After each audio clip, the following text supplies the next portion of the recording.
নমস্কার বন্ধুরা, Bipasha food and রেসিপিতে আপনাদের সকলকে স্বাগত জানাই। আজকে আমি সম্পূর্ণ পেঁয়াজ আদা রসুন ছাড়া নিরামিষ ঢ্যাঁড়স রেসিপি দেখাবো। নিরামিষ ঢ্যাঁড়স করার জন্য আমি ঢ্যাঁড়সগুলো এরকম ভাবে কেটে নিয়েছি। আপনারা চাইলে দু টুকরো করে করতে পারেন। আর এখানে আছে কাশ্মীরি লঙ্কা গুঁড়ো, কালো জিরে, লবণ, চিনি, সর্ষের তেল, হলুদ, বেসন, টমেটো কুচি, কাজু বাদাম, পোস্ত, সাদা সর্ষে, কালো সর্ষে, চেরা কাঁচা লঙ্কা, ধনেপাতা কুচি। আমি এর মধ্যে জল দিয়ে দেবো, কারণ জলে ভেজাতে দিয়ে কিছুক্ষণ রেখে তারপরে বাটবো।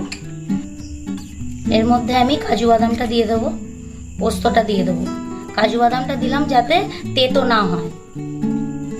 এটা আমি 2 থেকে 3 মিনিট ভিজিয়ে রাখবো। এবার আমি ঢ্যাঁড়সটাকে ম্যারিনেট করে রেখে দেবো। ঢ্যাঁড়সের মধ্যে আমি অল্প একটু জল দিয়ে দেবো যাতে মশলাটা ধরে। প্রথমে আমি 1 চামচ লবণ দিয়ে দেবো,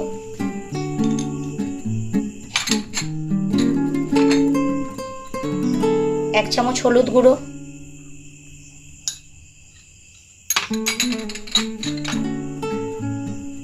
1 চামচ কাশ্মীরি লঙ্কা গুঁড়ো,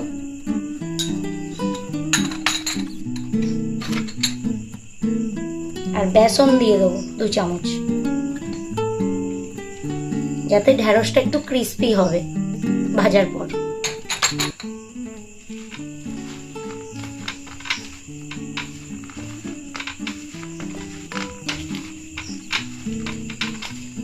ম্যারিনেট করে আমি 2 মিনিট রেখে দেবো। গ্যাসটা আমি অন করে নিয়েছি, কড়াইটা বসিয়ে দিচ্ছি। কড়াইয়ের মধ্যে সর্ষের তেল দিয়ে দিচ্ছি, কারণ অনেকটা তেল দিতে হবে, ঢ্যাঁড়সটা ভাজা হবে তো। তেলটা গরম হয়ে গেছে, এবার আমি ঢ্যাঁড়সগুলো দিয়ে দেবো।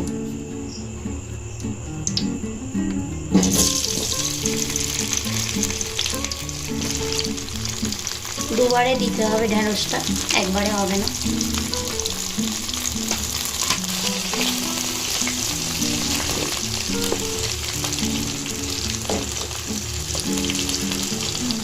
ঢ্যাঁড়সটা এমনভাবেই ভাজবো যাতে কালারটা সবুজই থাকে, একটুও যেন না লাল হয়।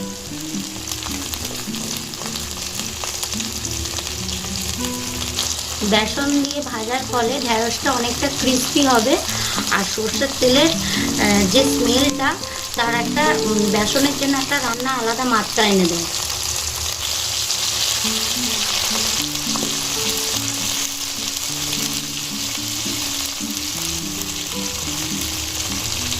ঢ্যাঁড়সটা ভাজা হয়ে গেছে, এবার আমি তুলে নেব।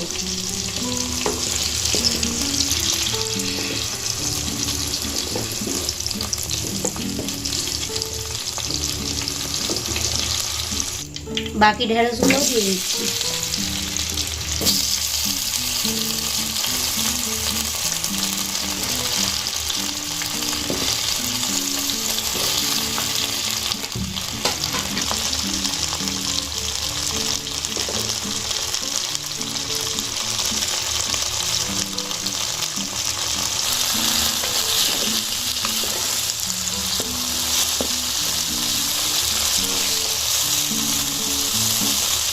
সেম একইভাবে ভেজে নেবো, আগেরগুলো যেভাবে ভেজেছি, যাতে রঙটা লাল না হয়, সবুজই থাকে। হয়ে গেছে ঢ্যাঁড়সটা ভাজা, এগুলোও তুলে নেবো।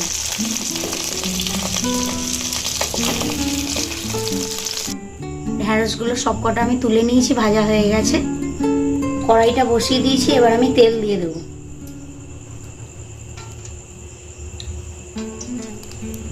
তেলটা গরম হয়ে গেছে, আমি কালো জিরে দিয়ে দেবো। কালো জিরে একটু বেশিই লাগবে। টমেটো কুচিটা দিয়ে দেবো।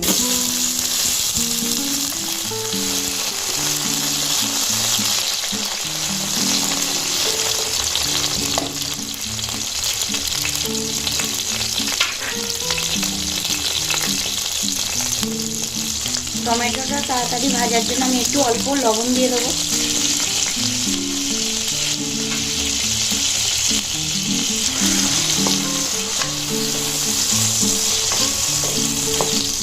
জাস্ট টমেটোর কাঁচা গন্ধটা যাওয়ার জন্য একটু ভেজে নেবো, বেশি ভাজবো না। এবার আমি 1 চামচ হলুদ গুঁড়ো দিয়ে দেবো,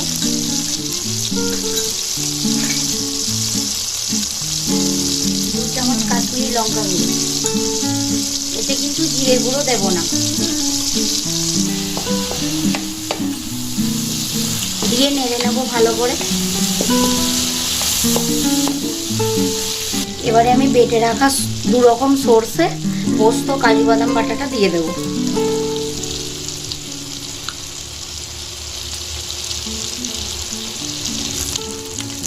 বাটিটা ধুয়ে একটু জল দিয়ে দেবো।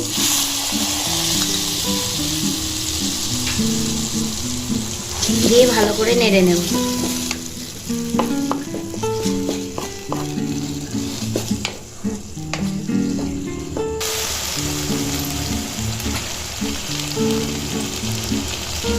সামান্য একটু লবণ দেবো, ঢেঁড়সটা মাখিয়ে নিয়েছিলাম লবণ দিয়ে, এখানে বেশি আর দিচ্ছি না।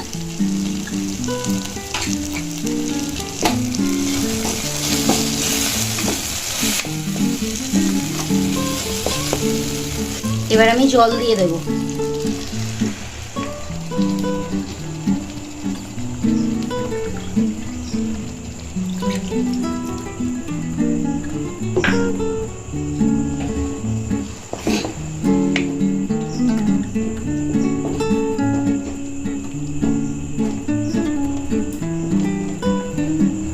মশলাটা আমি 5 থেকে 10 মিনিট ফুটিয়ে নেব।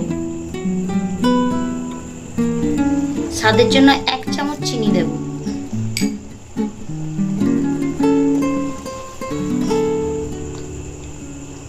দেখবেন মশলাটা থেকে কিরকম একটা স্মেল আসবে।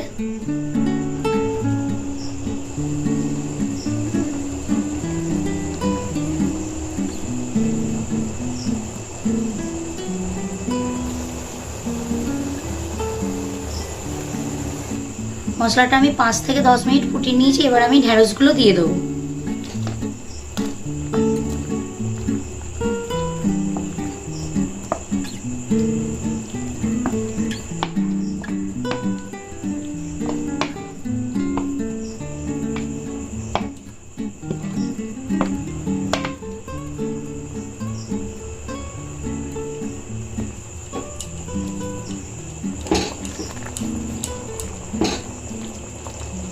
দেখুন বন্ধুরা, ঢেঁড়সের কালারটা কিন্তু চেঞ্জ হয়নি।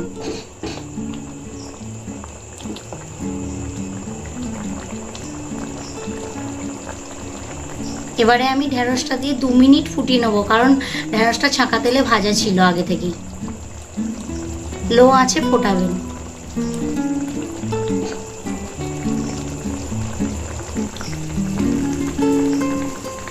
ঢেঁড়সটা ফুটছে, এবার আমি ধনেপাতা কুচিটা দিয়ে দেবো।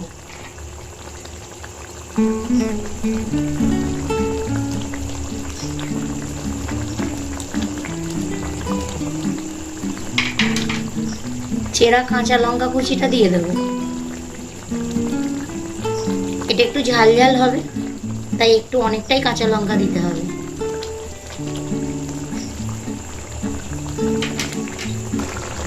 ঢেঁড়স রেসিপিটা আমার হয়ে গেছে, এবার আমি নামিয়ে নেব। নিরামিষ ঢেঁড়স আমার রেডি। এবার এটা আমি গরম গরম ভাতের সাথে পরিবেশন করে দেবো। আপনারাও বাড়িতে বানিয়ে দেখবেন, কেমন হলো কমেন্টের মাধ্যমে জানাবেন। আবার একটা আমি পরবর্তী ভিডিও রেসিপি নিয়ে আসছি, আপনাদের সাথে আবার দেখা হবে। সকলে ভালো থাকবেন, সুস্থ থাকবেন।